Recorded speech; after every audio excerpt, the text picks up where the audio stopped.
모이도록 하겠습니다. 그리고 예배실도 2층 예배실에서 모입니다. 거기가 이렇게 난방하기가 좀 쉽기 때문에요. 2층 예배실에서 모이기 때문에 착오 없으시기를 바라고, 그리고 이제 차량도 이렇게 우리 전도사님이 오셔서 운행을 하려고 합니다. 그래서 이제 기본 수요일 날 이렇게 운행하는 코스로 기본적으로 이렇게 좀 했으면 하는데, 일단 그 차량 이용해서 이렇게 새벽기도에 오실 분들은 우리 최재훈 전도사님이나 장은실 전도사님에게 말씀해 주시면은 차량이 그쪽으로 그렇게 가도록 그렇게 하겠습니다. 지체의 소식이 있습니다.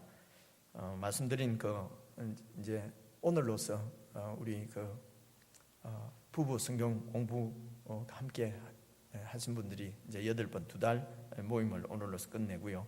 다음 주일 오후 1시부터 2층 제자반실에서 새가족반 첫 모임 갖도록 하겠습니다. 그리고 우리 형제 사랑방을 하나 더 신설을 했는데요. 순장으로 우리 박만기 형제님, 그리고 총무로 우리 김상한 형제님께서 수고해 주시겠습니다.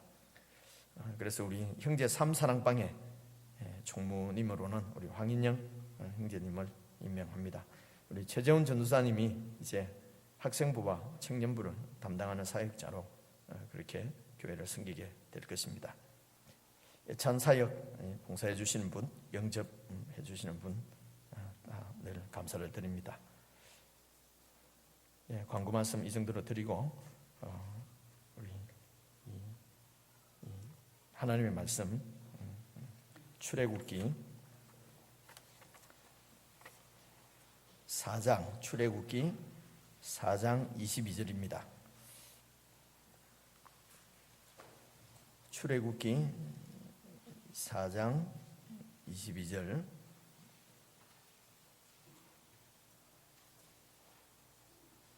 (87페이지입니다) 구약성경 87페이지 4장 22절부터 26절까지 한 말씀씩 저와 여러분이 교독해서 읽겠습니다. 22절. 너는 바로에게 이르기를 여호와의 말씀에 이스라엘은 내 아들 내 장자라. 내가 내게 이르기를 내 아들을 놓아서 나를 섬기게 하라 하여도 내가 놓기를 거절하니 내가 내 아들 내 장자를 죽이리라 하셨다 하라 하시니라. 여호와께서 길의 숙소에서 모세를 만나사 그를 죽이려 하시는지라. 시보라가 차도를 취하여 그 아들의 양피를 베어 모세의 발 앞에 던지며 가로되 당신은 참으로 내게 피남편이로다 하니 여호와께서 모세를 놓으시니라. 함께요. 그때에 시보라가 피남편이라 함은 할례를 인함이었더라. 아멘. 기도하겠습니다. 하나님 아버지, 또 이렇게 함께 모여서 하나님 앞에 예배를 드리는 놀라운 영광스러운 이 시간을 저희들에게 허락해 주심을 감사합니다. 하나님을 배웠고 하나님을 예배하는 이 거룩한 자리에, 영광스러운 자리에 우리가 있을 수 있도록 섭리하시고 인도해 주신 은혜를 감사를 드립니다. 하나님 아버지, 오늘도 주님의 말씀을 우리가 겸손히 듣기를 원하오니 성령 하나님 역사해 주셔서 참으로 나에게 주시는 하나님 말씀으로 잘 받고 말씀대로 사라지는 그런 놀라운 은총이 저희들에게 더욱 풍성하게 하여 주옵소서. 한 주간도 주님의 은혜로 살았음을 고백하며 감사하며 주님께 드리는 예물 주님께서 기뻐 받아주시고 성도들의 가정가정마다 하나님 함께 하셔서 정말 주님의 말씀이 다름질 침으로 가정의 모든 영적인 문제가 해결되어지고 소생되어지고 구원의 감격이 회복되어지고 하나님 나라 백성의 능력이 회복되어져서 가정이 참으로 하나님의 왕국으로 천국으로 그렇게 세상 가운데 빛을 발하며 살아갈 수 있는 그런 성도들의 가정 다 되도록 은혜를 베풀어 주시옵소서. 성도들이 섬기는 직장도, 성도들이 경영하는 사업체도 주님께서 주인이시고 상관이시며 주님께서 왕이신 것을 믿고 주님 앞에 신실하게 충성스럽게 잘 감당할 수 있도록 하나님 은혜 베풀어 주시옵소서. 우리 주 예수 그리스도 이름으로 기도드리옵나이다. 아멘. 예, 오늘 출애굽기 방금 읽은 22절에 보시면은 너는 바로에게 이르기를 여호와의 말씀에 이렇게 되어 있지 않습니까? 이 너는 누구지요? 너는 바로 모세고, 그렇죠? 그리고 이 말씀을 하시는 분은 여호와 하나님이시고, 하나님께서 모세 보고 이제 바로에게 말하기를 여호와의 말씀에 이스라엘은 내 아들 내 장자라, 내 아들을 내놓아라, 이렇게 얘기를 하라, 이제 이런 얘기죠. 지난 주일 말씀에 보니까 3장에 있는 말씀입니다. 하나님께서 이제 모세를 부르시고 만나주시고, 어디에서요? 시내산입니다. 그곳이 시내산입니다. 그 미디안 광야로 쫓겨갔지 않습니까? 그 이제 광야에서 40년을 살았는데 그곳에 그 시내산이 있어요. 그리고 시내산, 여러분 호렙산이라는 얘기도 들어보셨을 텐데요. 호렙산하고 시내산하고 같은 곳입니다. 그러니까 조금 호렙산은 조금 이렇게 하나님이 모세를 딱 만나 주신 그 산이 아마 호렙산인 것 같아요. 그리고 시내산은 그 주위에 이제 이 전체를 시내산이라고 하는 것 같은데요. 학자들이 이런저런 얘기들이 많습니다만, 하여튼 호렙산, 시내산을 우리가 같이 이해를 하면 되겠습니다. 그래서 그 시내산에서 하나님께서 모세를 부르시고 쭉 이렇게 이제 내가 너를 바로에게 보내서 너로 내 백성을 애굽에서 인도하여 내게 하겠다. 그러니까 모세가 뭐라고 그러죠? 내가 누구간데 그런 일을 할 수 있겠습니까? 지난주에 우리 살펴봤는데, 오늘 그게 이제 3장에 있는 말씀인데 오늘 4장 22절에 보니까 이제 가는 모양이에요. 그 24절 한번 봐보십시오. 24절을 보시면은 여호와께서 길의 숙소에서, 이 길은 on the way입니다. 그 가는 길에, 지금 애굽으로 가는 길이에요.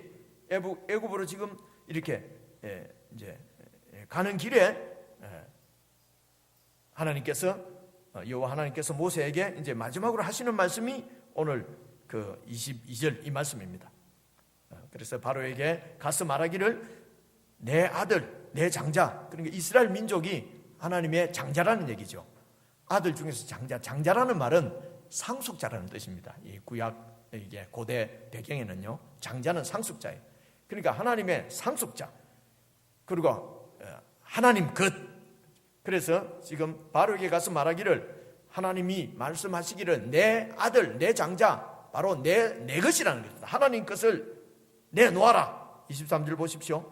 내가 네게 이르기를 내 아들을 놓아서 나를 섬기게 하라 라고 얘기해라.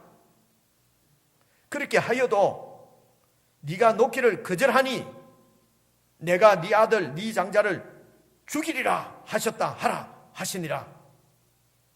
애굽 왕한테 가서 하나님이 하나님 아들을, 하나님의 것을 내놓으라고 그러십니다.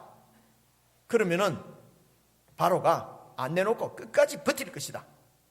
그러면은 네가 하나님 말씀을 듣지 않고 끝까지 내놓지 않기 때문에 네 장자를 죽일 것이다. 이렇게 하나님이 말씀하셨다고 전하라는 것입니다.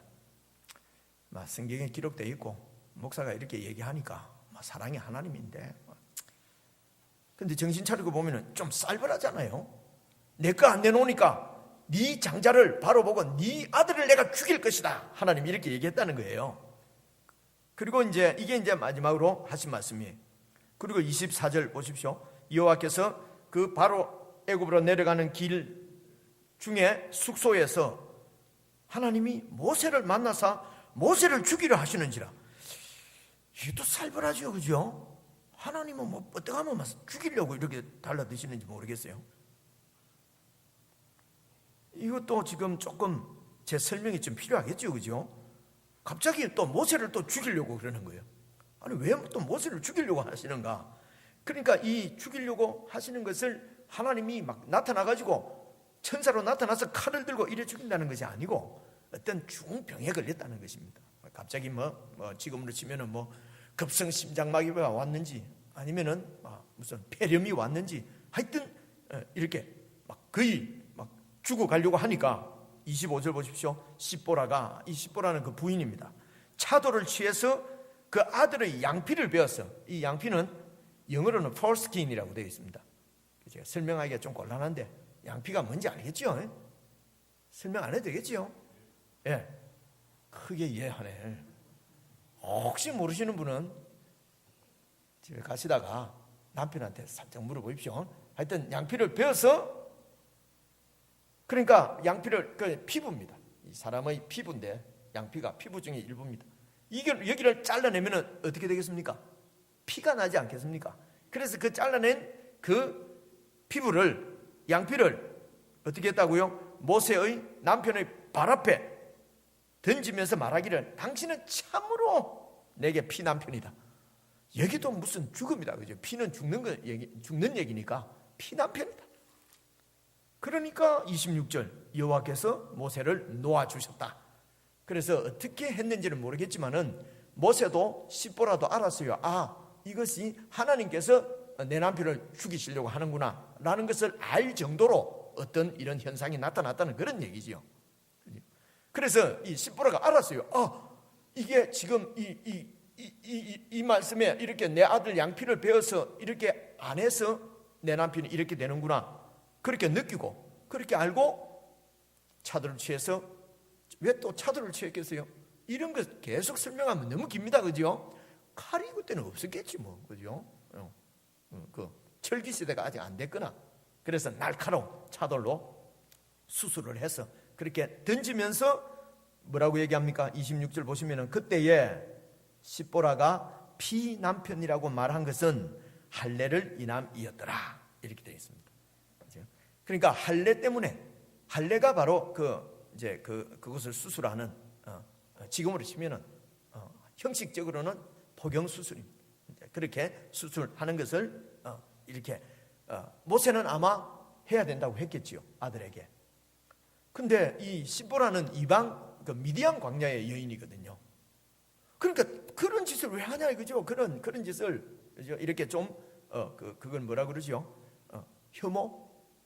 혐오했다든지 이해를 못했다든지 받아들일 수가 없었던 거지요. 뭐를요? 할례하는 것을. 그래서 계속 안 했는데 남편이 막 죽어가니까 이 십보라가, 이 할례를 아들한테 안 했기 때문에 지금 이 신이 이렇게 하는구나라고 하는 것을 이제 뭐 느꼈든지 깨달았든지 그랬겠지요. 그래서 할례를 행하고 모세에게, 자 이제 했다. 그러니까 하나님께서 살려주셨다, 이런 내용인데요. 왜 하나님이 자꾸 바로의 아들도 죽인다는 말이 나오고, 모세에게 할례도 이게 할례가 그 생명의 근원이잖아요. 그것을 이렇게 피부를 자른다는 것은 생명을 완전히 끊는다는 얘기거든요. 죽인다는 얘기입니다. 죽이고, 그리고 모세도 말 안 듣는다고 죽이고, 이런 얘기가 왜 나오는지, 그리고 할례를 그렇게 이방 여인이 이해를 잘 못하고 혐오할 수도 있는 그런 일을 왜 하나님께서 모세에게 명하시는지, 이런 것을 이제 쭉 이렇게 결론적으로 살펴보려고 합니다. 일단 지난 주일에 이 3장 11절까지 보았기 때문에 3장 12절부터 다시 한번 읽으면서 제가 조금 빠른 속도로 설명을 드리려고 합니다. 우선 11절에 모세가, 내가 누구간데 그렇게 이스라엘 자손에게 가서 이스라엘 자손을 애굽에서 인도해 낼 수 있겠습니까? 하니까 12절 보십시오.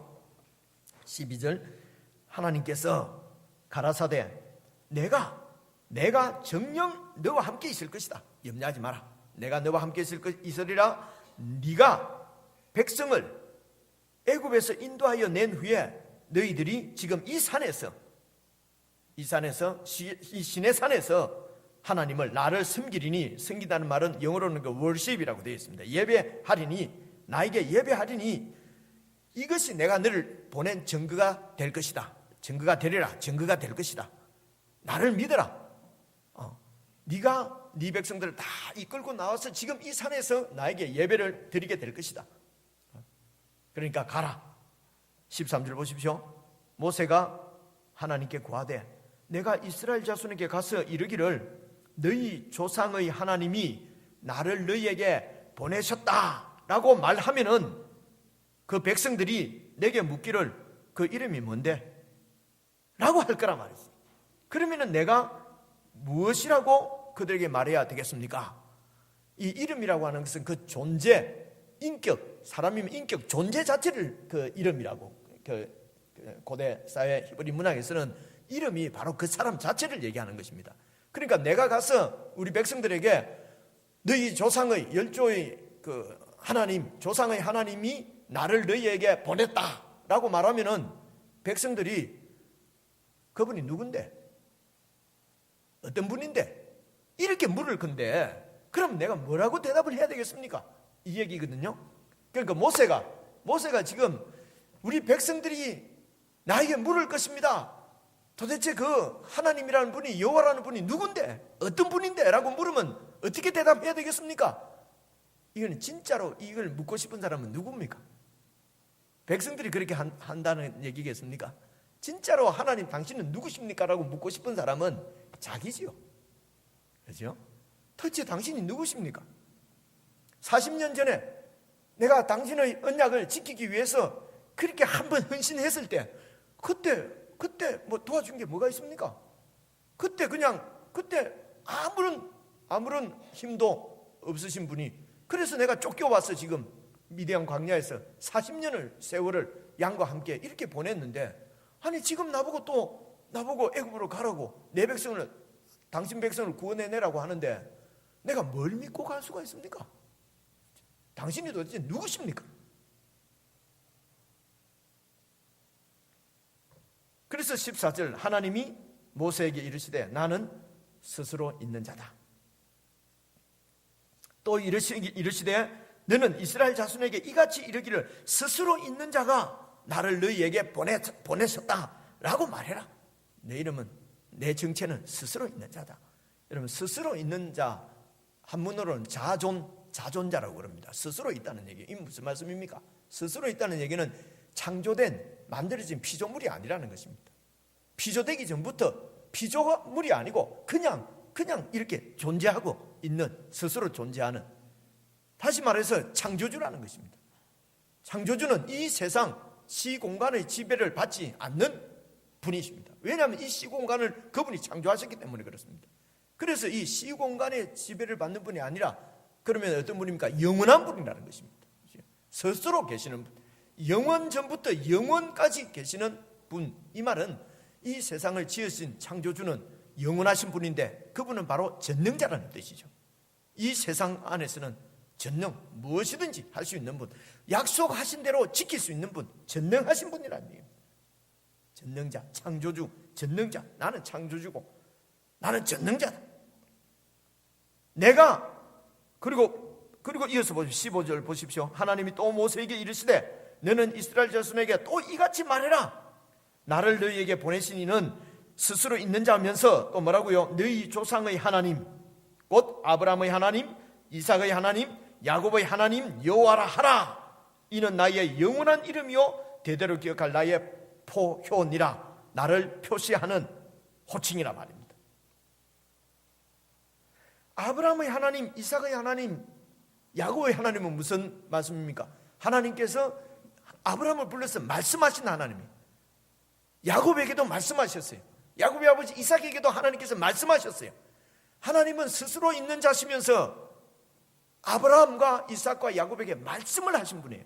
그 말씀의 내용이 무엇입니까? 언약이었습니다. 약속이었습니다. 내가 너희들을, 네 후손을 가나안 땅을 너희 후손에게 주고 이곳에 내가 통치하는 세상하고는 완전히 다른 거룩한 나라, 세상과 구별된 나라를 세울 것이다 라고 하는 하나님의 언약, 그 언약의 말씀을 아브라함에게 주셨습니다. 그래서 이 15절은 언약의 하나님이라는 얘기입니다. 그리고 14절은 이 언약을 꼭 지키시는 분이라는 얘기예요. 그렇기 때문에 16절 너는 가서 이스라엘 장로들을 모으고 그들에게 쭉 이렇게 내 얘기를 하면은 18절입니다. 쭉 내려왔어요. 그들이 네 말을 들을 것이다. 그렇죠? 네 말을 들을 것이다. 18절입니다. 그러면은 너는 그들의 장로들과 함께, 그 이스라엘 백성들 중에 대표들 장로들과 함께 애굽 왕에게 가서 말하기를 히브리 사람의 하나님 여호와께서 우리에게 임하셨은즉 이제 우리가 우리 하나님 여호와께 희생을 드리려, 제사를 드리려, 예배를 드리려 하오니 사흘 길쯤 광야로 가기를 허락해 주십시오. 우리가 하나님을 예배해 해야 되니까 하나님께서 지금 우리 히브리 민족, 우리 민족을 지금 찾아오셨는데 그분께 예배를 드리려고 하니 한 3일 길쯤 가면은 시온산이에요. 시내산이에요. 시온산이 아니라 시내산. 애굽에서 이집트에서 한 3일쯤 걸어가면은 시내산인데 아마 뭐 여러 가지로 생각을 할 수가 있습니다. 왜 사흘 길일까?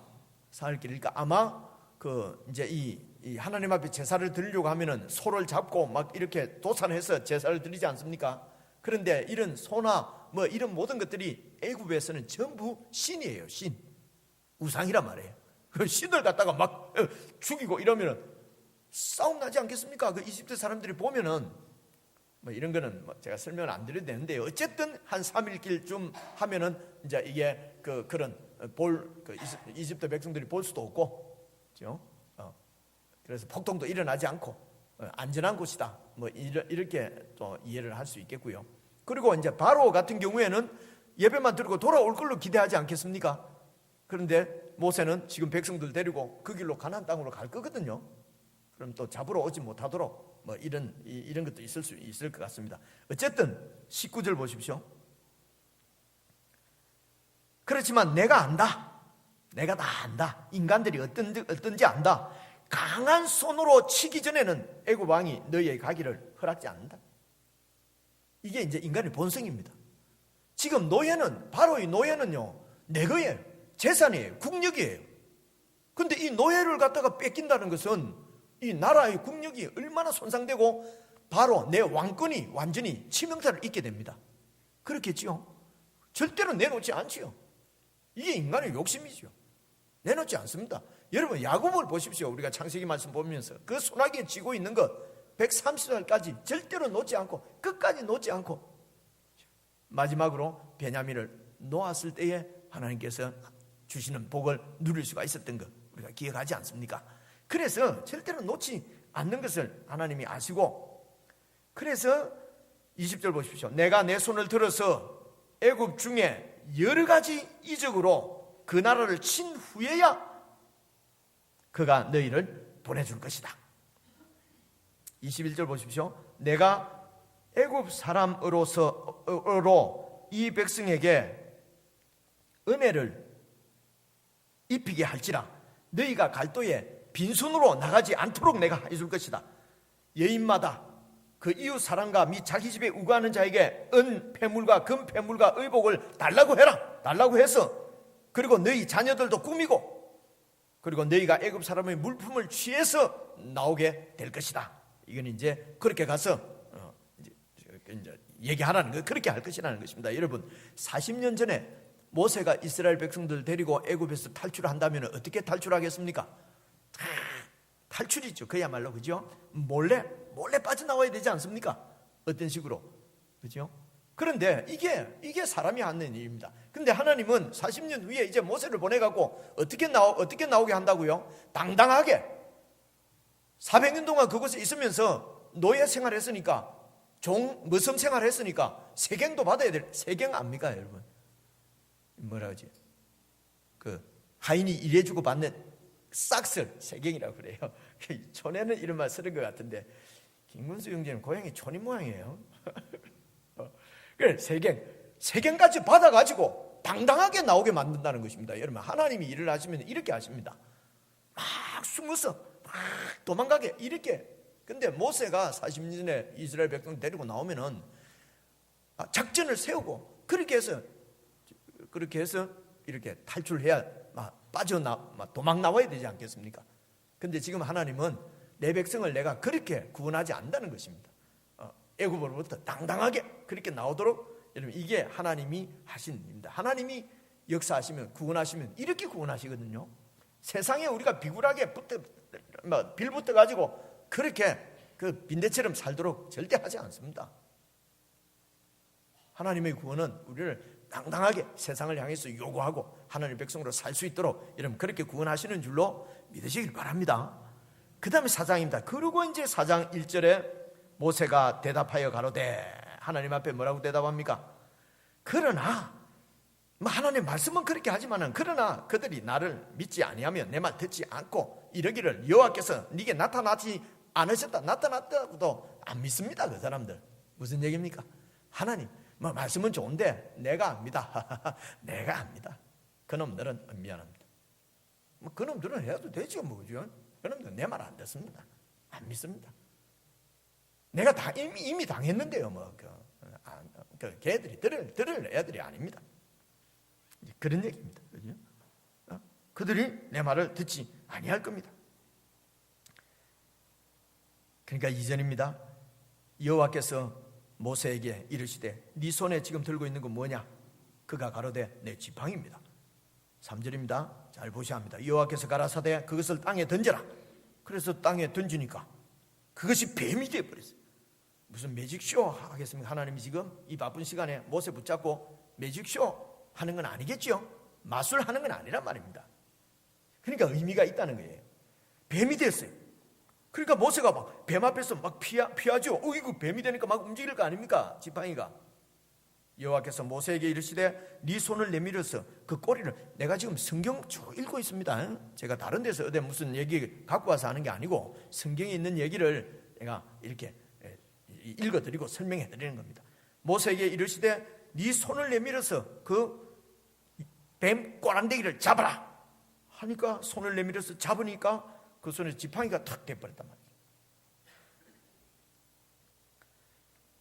이 무슨 의미입니까? 5절에 나옵니다. 또 가라사대 이는 그들로, 이스라엘 백성들로 하여금 그 조상의 하나님 곧 아브라함의 하나님, 이삭의 하나님, 야곱의 하나님 여호와가 네게 나타난 줄을 믿게 함이니라 하시고, 그러니까 이 지팡이는 단순한 지팡이가 아니고 그냥 마술사가 들고 흔드는 그런 그 마술봉이 아니고 하나님의 권위, 하나님의 권능, 하나님의 임재를 나타내는 상징적인 정표란 말입니다. 이는 하나님의 네게 나타난 줄을 믿게 하려 함이라. 사람들이 눈에 보이는, 하나님이 눈에 보이지 않으니까 하나님을 믿지 않고 자꾸 눈에 보이는 우상, 이집트에는 모든 게 다 우상입니다. 뱀도 우상입니다. 이집트에서는요. 그래서 여러분 그 영화 같은 데 보면 바로 머리에 쓸고 있는 왕관에 보면은 코브라인가 뭐 딱 이래 돼 있는 뱀 딱 그려져 있는 거 봤습니까? 그죠? 이게 그 가장 큰 신의 권위를 갖고 있는 이 신이 바로 이 뱀신이에요. 그래서 그 뱀 그걸 왕이 쓰고 있는 거예요. 내가 이 세상, 이 나라에서는 최고의 권위를 가진 사람이라는 거예요. 그런 표시거든요. 그렇습니다. 그래서 자꾸 이런 눈에 보이는 신을 만들어 놓고 그걸 자꾸 믿으려고 하는 거예요. 그러니까 하나님이 나타난 것도 믿지 않는다고 그러니까 하나님이 모세 보고 이 지팡이가 바로 내가 임재한 너와 함께하는 정표로 내가 사용할 것이다. 그래서 이 모세의 지팡이는 단순한 그냥 지팡이가 아니라 하나님의 임재와 하나님의 권능, 하나님의 능력을 나타내는 그런 이제 정표였어요. 그리고 이 하나님의 권능이, 하나님의 임재가 진짜 하나님의 권능이고 이거는 그 이집트 사람들이 혹은 이집트에서 400년 동안 살면서 이집트의 문화에 젖어버린 하나님의 백성, 히브리 민족, 이스라엘 민족들이 최고의 권위는 뱀에게 있는 줄 아는데 뱀이 그냥 하나님의 권위 앞에 아무것도 아닌 것을 지금 보여주는 것이, 뱀을 만들었다가 꼬랑대기 잡으면 이렇게 바뀌었다가 그러는 것이에요. 그걸 보여주시고, 그리고 6절입니다. 여호와께서 또 가라사대 네 손을 품에 넣어라 하니까 이래 품에 넣었어요. 그리고 손을 품에 넣었다가 꺼내보니까 문둥병이 발아요. 손에 문둥병이 생긴 거예요. 얼마나 놀랐겠습니까? 문둥병은 이건 죽음의 병이죠. 죽은 것입니다. 죽음의 병입니다. 문둥병이 그 당시에. 그러니까 얼마나 놀랐겠습니까? 7절 가라사대 네 손을 다시 품에 넣어라 하시매 그가 다시 손을 품에 넣었다가 내어보니 손이 여상하더라. 앞에 하고 같더라. 좋은 살로, 원래 살로 이렇게 되었다는 것입니다. 그러면서 8절 보십시오. 여호와께서 가라사대 그들이 너를 믿지 아니하며 그 처음 이적의 이 지팡이가 이렇게 뱀이 되는 이런 표징을 받지 아니하여도 둘째 이적의 이 표징은 받을 것이니까 가서 이렇게 기적을 행해라. 여러분 이렇게 왜 하필이면 또 문둥병이고 왜 하필이면 또 이 손이 이렇게 깨끗하게 되는 이런 이적, 이런 기적, 이런 표적을 지금 보여주십니까? 여러분, 이것이 지금 이스라엘 백성들이 문둥이처럼 죽어 있다는 것입니다. 하나님의 백성, 언약의 백성이 지금 바로 이 노예를 하고 있지 않습니까? 노예. 그래서 하나님하고는 아무런 상관없이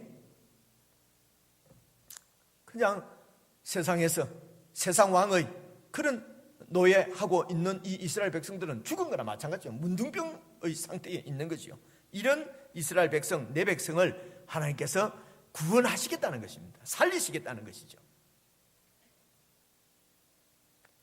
그래서 노예 백성, 바로의 백성이 아니라 하나님의 백성으로 만들겠다고 하는 하나님의 의지를 지금 보여주시는 것입니다. 그러므로 이 손이 문둥병으로 변하고 또 새 손이 되는 이것도 하나님의 계시의 방편입니다. 계시라는 말은 하나님의 뜻을, 의도를 드러내고 보여주시는 것을 계시라고 여러 번 말씀드렸죠. 그래서 이것도 계시입니다. 그리고 지팡이가 뱀이 되고 뱀이 된 지팡이가 다시 지팡이가 되는 것도 하나님의 계시의 활동이, 계시의 역사입니다. 매직쇼가 아니고. 그렇죠? 그래서 둘째 이적은 믿을 것이다. 그런데요, 9절 보십시오. 그들이 이 두 이적도 믿지 않거든, 그리고 네 말을 듣지 않거든 어떻게 하라고요? 너는 하수를, 이 하수는 나일강 강물입니다. 하수, 나일 강물을 조금 취하여다가 육지에 부어라. 그러면 네가 취한 그 물이 육지에서 피가 될 것이다. 이런 피도 결국은 죽음입니다. 여러분, 이 나일 강도 이집트에서는 신이에요. 왜 신냐면요, 이 나일강에 의해서 농사도 짓고 곡식도 얻고 그렇게 해서 살거든. 다시 말해서 나일강이 생명줄이에요. 그래서 이 세상의 백성들은 자기에게 도움을 주고 자기에게 이렇게 풍요를 준다고 생각되어지는 것은 전부 신으로 섬기는 거예요. 이게 세상입니다, 여러분. 그렇죠? 뭐든지 내한테 도움이 되고 이익이 된다면은 다 신으로 섬기는 거예요. 그래서 나일강도 신입니다.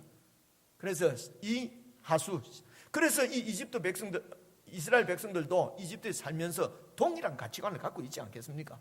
이 나일강이 생명줄이다. 하나님이 생명줄인데 이 나일강이 생명줄이다 라고 믿고 있는 이들에게 보여주라는 것입니다. 나일 강물을, 또 나일 강물 이 신도 죽여버리는 것이죠. 피로. 피가 되면은 아무런 먹을 수가 없지 않습니까? 그렇죠? 물이 먹을 수가 없어요. 식수로 사용을 할 수가 없어요. 이 물도 죽여버리는 것입니다. 하나님의 권능을 보여주시는 것이죠. 그래서 이 세상을 의지하고 있는 이런, 그래서 하나님을 신뢰치 않고 이 세상에 있는 모든 것들을 의지하는 이런 뱀의 권능, 물이 주는 생명, 이런 것들을 의지하는 이 바로의 노예들은 죽인다는 것입니다. 죽이고, 옛 사람은 죽이고, 그리고 하나님을 신뢰하고 하나님을 예배하고 하나님의 통치를 받는 새 사람으로 부활시킬 것을 이런 이적들을 통해서 지금 보여주시는 것이에요. 그래서 내 언약을 내가 지킨다.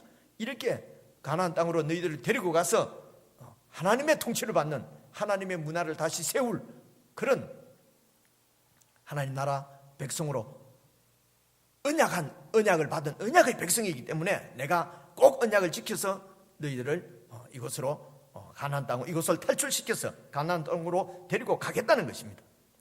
누구를 통해서요? 모세 너를 보냈어. 그래서 10절 보십시오. 모세가 여호와께 구하되 주여 나는 본래 말에 능치 못한 자라 주께서 주의 종에게 명하신 후에도 그러하니 나는 입이 뻣뻣하고 혀가 둔한 자입니다.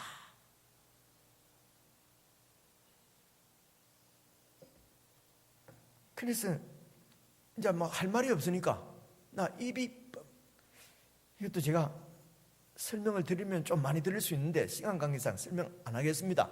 여러분, 사도행전 우리가 읽을 때에 모세는 왕궁에서 자랐기 때문에 말과 뭐 다 능하다고 했지 않습니까? 그죠? 그런데 하여튼 어쨌든 못 가겠다는 얘기죠. 그죠? 그러니까 11절 보십시오. 여호와께서 그에게 이르시되 누가 사람의 입을 지었느냐? 누가 벙어리나 기머거리나 눈 밝은 자나 소경이 되게 하였느냐? 나 여호와가 아니냐? 이제 가라. 내가 네 입과 함께 있어서 네가 할 말 내가 다 가르쳐 줄 테니까 내가 말하는 대로 그냥 하면 된다. 가라. 이쯤 하면 가야죠. 그죠? 하나님 이쯤 얘기하면 지금 몇 번째입니까? 지금 3번인가 4번인가 이 정도 얘기하면 가야지요. 여러분과 저 같으면 한 2번 얘기했으면 벌써 갔을 겁니다. 그죠? 할렐루야! 그러고 막 그냥 20대로 갔을 텐데, 이 사람은 막 지금 끝까지 안 가는 거예요. 이제 가라. 내가 네 입과 함께 있어. 네가 할 말을 다 가르쳐 줄 것이다. 13절 보십시오. 모세가 가로되 주여 보낼 만한 자를 보내소서. 난 아니라는 거죠. 자신 없다는 거죠. 내 옛날에 해봤는데 눈물이 나라고. 보낼 만한 자를 보내십시오. 그러니까 14절 여호와께서 모세를 향하여 이제 노를 바라십니다. 노를 바라시고 네 형 아론이 있지 않냐? 내가 아론을 붙여줄 것이다. 그리고 15절 보십시오. 너는 그에게 말하고 그 입에 말을 주라. 내가 너한테 한 말을. 그래서 보십시오. 계속 보시면 내가 네 입과 그의 입에 함께 있어서 너의 행할 일을 가르치리라. 네가 할 말을 하나님께서 주시겠다는 것입니다. 여러분 보십시오. 하나님이 하시는 말씀, 하나님의 말씀을 우리가 그대로 전하고 우리가 하나님 말씀을 그대로 받고, 여러분 이런 하나님의 의도, 하나님의 말씀을 성경으로 기록해서 우리에게 주신 것입니다. 그래서 하나님의 말씀은 성경의 내용이 하나님 말씀이에요. 이 말씀을 그대로 설명하고, 여러분 이렇게 지금 저처럼 이렇게 설명해 드리고, 그리고 하나님이 말씀이 이런 말씀이구나. 여러분 이렇게 하면은, 저처럼 이렇게 설교를 하면은 성경 공부라고 그래요. 성경 공부. 성경 공부하고는 설교가 다릅니다. 내 후배들하고 이렇게 토론을 해보면요, 설교는 그래도 지금 성경 공부가 아니지요. 이게 받아들일 수가 없어요. 신학교에서도 그렇게 가르치는데, 여러분 이 하나님의 말씀을 그대로 이렇게 풀어서 지금 설명해 드리면 성경 공부고, 그리고 여기에다가 목사가 뭘 만들어 가지고, 그죠? 내 할 말을 만들어서 이렇게 하는 것을 설교라고 생각을 하는 거예요. 그래서 오늘 설교, 어느 목사님의 설교, 굿 아이디어, 좋은 아이디어, 너무 감동이 되고, 이런데 제 생각은 속아서는 안 된다고 생각합니다. 그냥 하나님 말씀은 성경 자체가 하나님 말씀입니다. 그래서 목사는 이 하나님의 말씀이 어떤 말씀인지를 그냥 이렇게 잘 설명을 해드려서 이 성경 내용을 여러분들이 잘 알고, 이런 내용이구나, 이것을 통해서 하나님이 오늘 내 삶 가운데, 오늘 내 이런 인생 가운데 하시는 말씀은 어떤 것인가, 그것을 듣는 것이죠. 그죠? 그래서 그렇게 하지 않고 이렇게 목사가 새로운 본론 이렇게 해서 탁 얘기하면 교인들이 너무 좋다. 이 말은 무슨 말입니까? 내 마음에 딱 맞는 얘기 했다, 이런 뜻이잖아요. 그죠? 안 그렇습니까? 은혜 많이 받았다 이러면 내가 딱 생각하던 그런 얘기를 딱 했네, 이러면 은혜 받았다고 하는 거 아니에요? 아닌가? 그래서 여러분,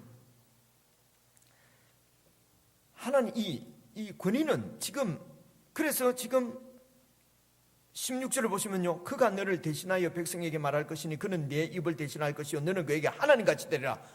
아론이 형님입니다. 모세가 아론에게 형님보다도 신과 같은, 하나님 같은 존재가 된다는 거예요. 아니 지금 모세가 지금 동생인데 예수 좀 믿는다고 내 형보다도 더 하나님처럼 되고 이렇게 되면 되겠습니까? 이 말은 무슨 말입니까? 하나님의 말씀의 권위를 나타내는 것입니다. 말씀을 내가 너에게 주고, 그죠? 그 말씀을 네가 말 잘 못한다고 하니까 아론이 말을 좀 잘했나 봐요. 아론에게 줘서 전하게 한다. 그래서 네가 주는 말이 하나님의 말씀의 권위를 지금 얘기하는 것이거든요. 하나님의 말씀은, 성경의 권위는 이 말씀 자체에 있는 것이지, 여기에 목사가 여러 가지 정치적으로 혹은 사회적으로 문화적으로 이렇게 만드는 설교문이 권위를 갖고 있는 건 아닙니다. 그죠? 제가 더 똑똑하지요. 이렇게 하면 그럼 설교자 권위가 떨어지지 않냐? 그렇지 않습니다. 이게 하나님 말씀의 권위는 그 말씀 자체 하나님에게 있는 것이거든요. 목사의 권위는 하나님 말씀을 그대로 잘 설명해 주면은 그게 바로 아론에게도 하나님이 될 것이다. 그렇게 말씀하셨잖아요. 그렇죠? 그래서 여러분들이 주목을 해야 될 것은 목사의 설교가 아니라 성경입니다. 그래서 인터넷 이런 데 설교 나오는 거 막 이런 거 들으려고 하지 말고 그 시간에 성경을 읽고 이해하려고 애를 쓰셔야 합니다. 성경 자체가 하나님의 말씀이에요. 설교문이 아니에요. 그럼 당신은 지금 뭐 하는 거야? 그래서 교회를 세우시고 목사를 교회에 세우신 것은 이 성경을 잘 설명을 해서 성경을 교인들이 잘 이해하고 성경을 교인들이 개인적으로 이렇게 읽으면서 하나님의 음성을 들을 수 있도록 도와주는 일을 하는 사람이 있죠. 여러분, 이게 목사입니다. 그래서 하나님 말씀이 중요하다는 말씀을 하는 거예요. 지금 이 모세도 하나님이 말하는 대로 그냥 하라는 것이에요. 그런데 40년 전은 어떻습니까? 40년 전은 모세에게는 계획이 있었어요. 그리고 그 왕자니까 능력이 있으니까 자기다가 발휘할 수 있는 힘도 있었고 동원할 수 있는 군대도 있었고 동원할 수 있는 작전도 있었을 것이에요. 이 백성을 어떻게 하면 잘 구원해낼 것인가? 하나님의 말씀이 아니라 내 생각, 내 경험, 내 작전이 다 있습니다. 여러분, 목사가 설교문을 만들게 되면 다 내 작전, 내 계획, 내 비전의 틀 안에서 하나님 말씀을 갖고 와서 하게 됩니다. 여러분, 그럴 수밖에 없지 않겠어요? 그래서 하나님이 그 모세를 죽이시고 이제 하나님 말씀만을 그대로 전하는 모세로 그렇게 세우시는 것입니다. 20절 보십시오. 그래서 17절입니다. 17절 너는 이 지팡이를 손에 잡고 이것으로 이적을 행해라. 그러니까 이제 18절은 이제 인사를 갑니다. 장인에게 가서 이제 애굽으로 가야 되겠습니다. 그러니까 그래 가라. 19절입니다. 여호와께서 미디안에서 모세에게 이르시되 애굽으로 돌아가라. 이제 네 생명을 찾던 자가 다 죽었느니라.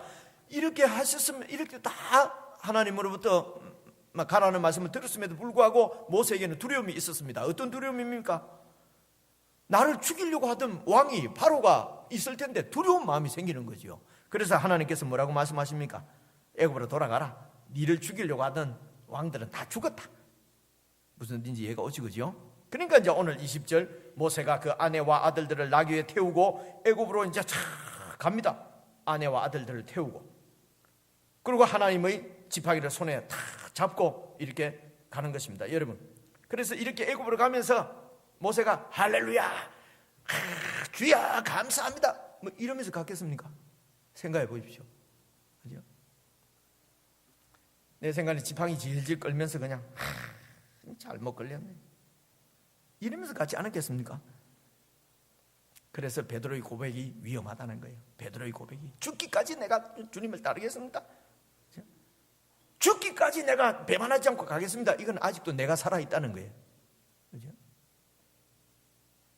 그 옛사람을 내 결심, 내 고백, 내 확신 이것을 이 옛사람을 하나님께서 죽이시는 것입니다.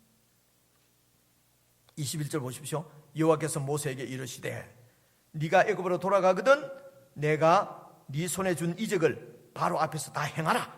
내가 해라고 하는 이적을 다 행하라. 그러나 내가 그의 마음을 강팍해 한즉 그가 백성을 놓지 아니하리니. 여러분, 바로는 억수로 착하고 잘 하고 싶은데 하나님이 자꾸 강팍하게 만들었다라는 얘기가 아니에요. 그죠? 원래 인간은 강팍합니다. 내 것 절대로 내놓지 않습니다. 하나님이 내 백성이다 내놔라고 그러는데도 안 내놓잖아요. 이게 이기적인 욕심입니다. 내 중심적입니다. 내가 하나님입니다. 이대로 그냥 하나님이 버려두신다는 얘기예요. 그렇게 막 그런 이기적인 바로를 죽여버리면 더 이상 강팍해 안 되잖아요. 무슨 얘기인지 아시겠죠? 그죠? 강팍한 그대로 내버려 두는 거예요.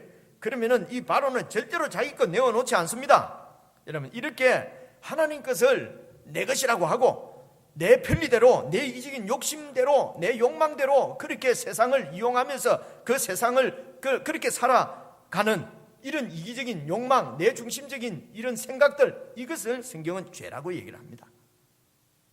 그래서 이 바로가 죄의 모습이에요. 내 손에 절대 보지 않습니다. 내 노예를 왜 놓습니까? 내 생명의 근원인데요. 이게 있어야 내 영광도 내 권위도 유지할 수가 있는데요. 이런 얘기거든요. 이게 죄예요. 문제는 이스라엘 백성들도 동일하게 이런 죄 가운데 빠져 있다는 것입니다. 이집트에서. 그래서 하나님께서 당신이 택한 백성, 언약 백성은 바로 이 죄를 죽이시고 새로운 사람으로 만드신다는 것입니다.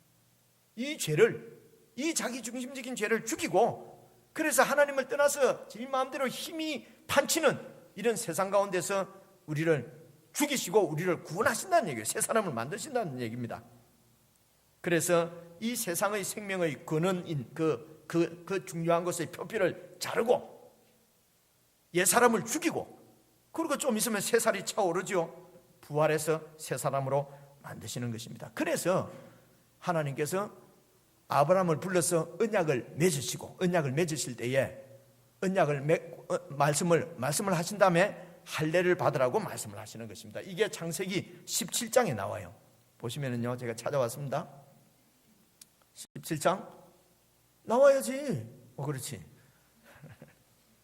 이게 지금 하나님이 아브라함과 이제 언약을 맺고, 보십시오. 내가 내 언약을 나와 너와 네 대대 후손의 사이에 세워서 영원한 언약을 삼고 너와 네 후손의 하나님이 될 것이다. 내가 하나님이 된 너희의 하나님이 되어주겠다는 것입니다. 그러면 너희들은 내 백성이 된다는 겁니다. 8절 보십시오. 내가 너와 네 후손에게 너의 우거하는 이 땅, 곧 이 가나안 땅을 너에게 주어서 영원한 기업이 되게 하고 상속물이 되게 하고 나는 그들의 하나님이 되리라. 이게 하나님의 언약이었습니다. 이 언약을 이루어 가신다는 것입니다. 9절, 하나님이 또 아브라함에게 이르시되 그런즉 너는 내 언약을 지키고 네 후손도 대대로 지켜라. 언약을 지켜야 된다. 내 백성이 된다고 하는 언약을 지켜야 되는데 어떤 언약이냐? 그 다음 절 10절을 보시면요, 너희 중 남자는 다 할례를 받으라. 이것이 나와 너희와 너희 후손 사이에 지킬 내 언약이다. 내 언약은 너희 남자들 다 할례를 받는 것이다. 너희는 양피를 베어라. 펄스킨을 카팅하라는 것입니다. 이것이 나와 너희 사이의 언약의 표징이다. 언약을 맺은 증거다. 표시다. 사인이다. 상징이다.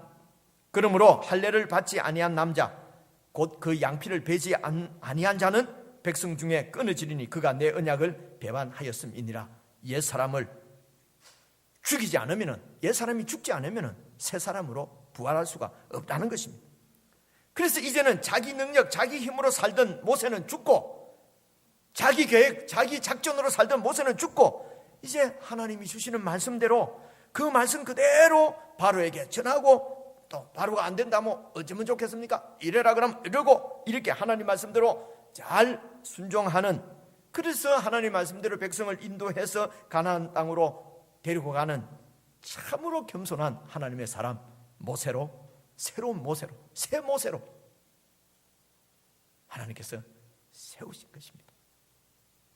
그것이 광야에서 40년 후에 80된 모세를 부르시는 하나님의 방법이고 하나님의 지혜인 것입니다. 예수 그리스도의 십자가는 예수님을 믿는 우리들을 대신해서 죽으신 표상입니다. 그러나 대신뿐만 아니라 예수님이 십자가에 죽으신 것은 우리를 대표해서 죽였습니다. 여러분, 대표라는 말은 여러분, 대통령의 결정이 백성들이 모두의 결정이 돼버리잖아요. 이 땅에서도 이게 대표입니다. 그래서 대표는, 예수님께서 우리를 대표해서 죽으신 것은 그분 안에 우리 모두가 다 죽었다는 얘기입니다. 우리도 예수님 안에서 십자가에 못 박혀 죽은 것입니다. 할례를 받은 것입니다. 그래서 바울도 얘기하기를 육체에 행하는 이런 손으로 행하는 할례 말고 마음에 행하는 할례를 받아야 참 할례를 받은 것이다 라고 신약 성경에서 말씀하고 있는 것입니다. 예수 안에서 우리 옛사람은 이미 죽었습니다. 그 옛사람은 뭡니까? 하나님 없이 내가 중심이 돼서 내가 주인이 되어서 살던 그 옛사람은 죽이고 하나님의 능력으로 장사 지낸 바 된 예수 그리스도를 부활시키시는 그 하나님의 능력으로 예수님 안에서 우리도 새 사람으로 부활한 것입니다. 이것이 오늘 그리스도인의 아이덴티티, 정체, 신분인 것입니다. 믿고 깨닫기를 바랍니다. 이게 그리스도입니다. 그러므로 이제는 내가 사는 것이 아닙니다. 내 옛사람은 이미 죽었고 새로 부활한 이 생명은 예수님 안에서 사는 것입니다. 하나님 나라를 비전으로 보고 하나님 나라를 사는 새로운 생명으로 부활한 것입니다. 이것이 저와 여러분의 정체성입니다. 찬송으로 고백하며 하나님 앞에 이 고백을 올려드렸으면 좋겠습니다. 이제는 내가 없고 내 안에 그리스도께서 사십니다.